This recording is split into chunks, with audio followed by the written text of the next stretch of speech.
10 myths about running it's time to stop believing. Let's get into it. I'm going to get through these pretty quickly because I'm not going to go into all the studies that actually support these myths, but I will provide a link to the Livestrong article that I got these myths from, and I'll make sure I put that in the show notes below. Oh, and this is also the weekly running and training vlog. So if you did anything last week, if you went for a run, let me know how that went. Remember, I want to hear about your successes, and I definitely want to hear about those setbacks. But let's get started off with the first myth that you need to stop believing, and that is that you have to stretch before going for a run. Guys, it's rubbish. At least static stretching. That's what we're talking about. You know, the bending over, touching your toes type of thing. You don't need to do it. In fact, there was a study back in 2013, so that was a decade ago. A study in the Scandinavian Journal of Medicine and Science in Sports. They found that static stretching before you go for a run can actually slow down your miles. And according to another study done by Yale Medicine, static stretching before you go for a run isn't going to prevent any injury. So unless you've been living under a rock, I assume that you know this by now. You should know that dynamic stretching is the way to go. And that's going through movements rather than just standing still and stretching. Does that make sense? Like walking lunges, high knees, butt kicks, you know, that sort of thing. The second myth is that you should be eating as many carbs as possible before a race. So those myths of going out and having a big plate of pasta before your race, it's not necessary. In actual fact, you should be building up your carb stores in the week leading up to a marathon. So about 300 to 400 extra calories from carbs a day about the week before your marathon. And if you're running less than the marathon, just eat a normal, healthy, balanced diet and you're gonna be all right. The third myth is that runners don't need to strength train. I hope this isn't a myth that needs busting. You know you have to strength train, right? Strength training actually helps us build the muscles that we use the most for our sport. And it not only helps increase our performance, it actually helps reduce the risk of injury. In fact, there was a study in April of 2021 in the American Journal of Physical Anthropology, and the results of their study found that having a strong upper body actually is attributed to better running economy. And of course, strength training our lower body, like our glutes, is going to really contribute to that sprint at the finish of a race. Or perhaps you are a sprinter, you're a track runner. You're gonna need big, strong glutes in order to power you to the finish. Let me know in the comments how often you strength train a week. For me, 3 or 4 times a week. The fourth myth is that barefoot running reduces injuries. Guys, it's just not true for most people, especially when we consider the type of surfaces that we run on. It's not really practical and it can increase the risk of injuries, like stress fractures, which I think are one of the most miserable injuries that a runner can get. And that's according to the Cleveland Clinic. If you still have a bee in your bonnet about minimalist running, then try some minimalist shoes, but really don't go out there and run barefoot most of the time. Unless you're just messing around in the grass or on the sand at the beach, do your body a favor. At least wear some minimalist shoes at the very least. Number 5, and this is my favorite myth that every non-runner likes to throw at me, and that myth is that running is bad for your knees.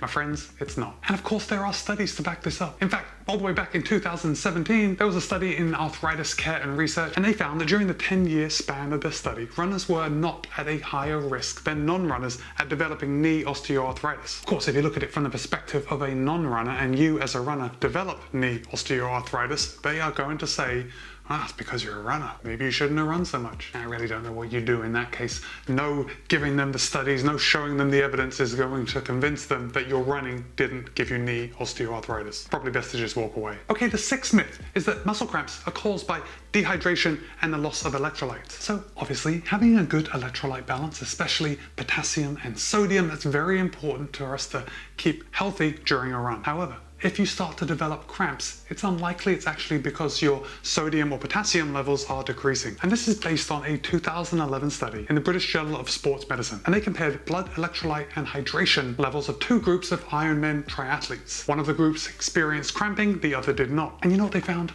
Nothing.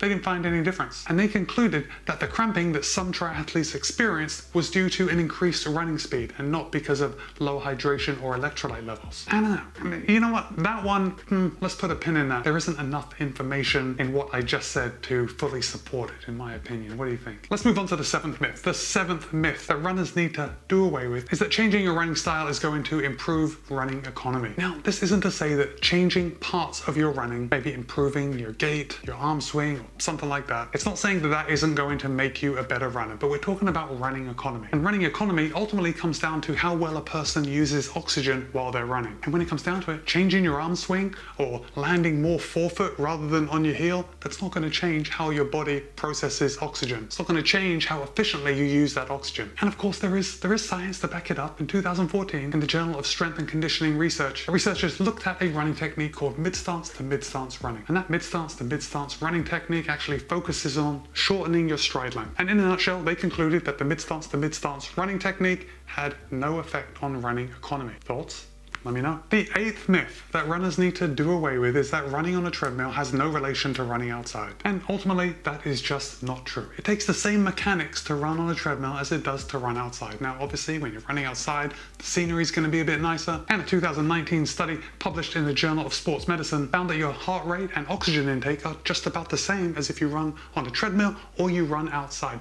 Now, that's assuming that you put the treadmill on a 1% incline just to account for wind resistance. But as far as running economy goes, there's really no difference. Is that a myth you believed in? Let me know in the comments. I guess I always assumed that running on a treadmill was going to have a little less impact than running on the road, but it's probably the same type of thinking that causes people to believe that running on asphalt is going to be softer than running on cement. That also doesn't make any difference just because people are generally not heavy enough for it to make a difference. The 9th myth that runners need to do away with is that taking a couple of days off from running is going to result in a loss of fitness. And guys, I've been a victim of this kind of reverse magical thinking, this negative magical thinking, that if I take a couple of days off, I'm not going to be as fit as I was. It also doesn't help that I actually enjoy running, so I want to get out there and do it as much as possible. And I've done videos on this before, and there's a lot of research out there about this, but it usually takes about 2 weeks for you to notice a drop in your cardio fitness. And after about 4 weeks of doing nothing, you can lose up to 20% of your VO2 max. So if you feel like you need to take a couple of days off, just do it. It's not going to hurt your fitness. Now, if that turns into 2 weeks, 3 weeks, 4 weeks, yeah, you might notice a slight decline.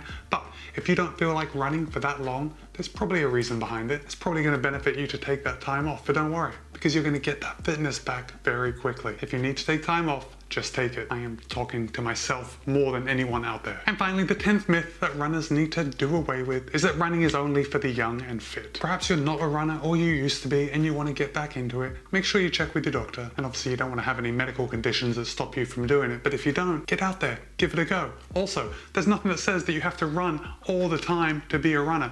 You can go out and you can run for 20 seconds. Then walk for a bit, then run for a bit more. Build that up over time, and you're going to be finding that your fitness increases, you're going to enjoy running a lot more. It's funny how that works. The more you do it, the more you like it. But if you don't consider yourself young and fit, I don't know where that line actually is, but if you don't consider yourself young and fit, get out there and give running a go anyway. All right, and those are the 10 myths that we need to do away with. I had a pretty good week of running. Now, it started off on Monday with a pretty tired run. I did run 7.4 miles, very easy. But if you remember, before that, I had just run 19.5 miles the Sunday before the Monday in the week started. So that Monday run was just a little bit of a slog. And I continued that sluggish feeling moving into Tuesday. But here's the thing, on Tuesday, I had a workout planned. And when I started the run, when I went out for that warm-up part of the run, I just wasn't feeling like it. I was almost thinking I was gonna have to bag that workout. But after 2 miles of warming up, I decided to just start the workout and see how it goes. And I ended up running a 400, 800, 1200, 1600, 1200, 800, 400 with 400 meters recovery in between. And wouldn't you know it, once my legs started turning over a bit quicker and I started getting into it, I actually started feeling pretty good. So I guess that is a lesson for me that I know I've learned in the past, but it was nice to learn it again. That sometimes you just have to pick up the pace a little bit, even if you're not feeling it, and you can still take care of business and knock out whatever is on your plan. Then, because my week was a little messed up just because it was a heavy work week, I didn't take Wednesday off. I ended up running 9.3 miles very easy. Now, Thursday was the only day last week that I didn't work, so I knew that I had to knock out a long run. And I thought to myself that, well, if I can run 15, then I'll be pretty happy. And the good news is that I actually got up to 20 miles, so that was a solid long run. I ended that run feeling good. And by feeling good, I mean like super hungry, super tired, but also super accomplished. And then on Friday was my day off this week. And I gotta say, it was needed after that long run. Now, because I did my long run on Thursday, it means I had to move that tempo day somewhere else. So I ended up knocking out the tempo on Saturday. Saturday was 8.2 miles total. I warmed up for 2 miles, then I knocked out a 10K at tempo pace, and then I just walked to cool down when I was done running at tempo. And that went pretty well. It was super toasty, 100% humidity. I came back from that run just soaked, but still it was definitely run at a tempo effort. And then I wrapped up the week on Sunday by running 7.6 miles, very easy, bringing my week's total to 60.7 miles, which is about 97.69 kilometers. So all in all, a pretty good week. I am happy with it. Guys, don't forget to let me know about your week of running. Remember, successes and setbacks. And if you have made it to this point in the video, why don't you drop a mushroom in the comments so I know that you've made it to the end. Be kind, be happy, run well. See you in a couple of days.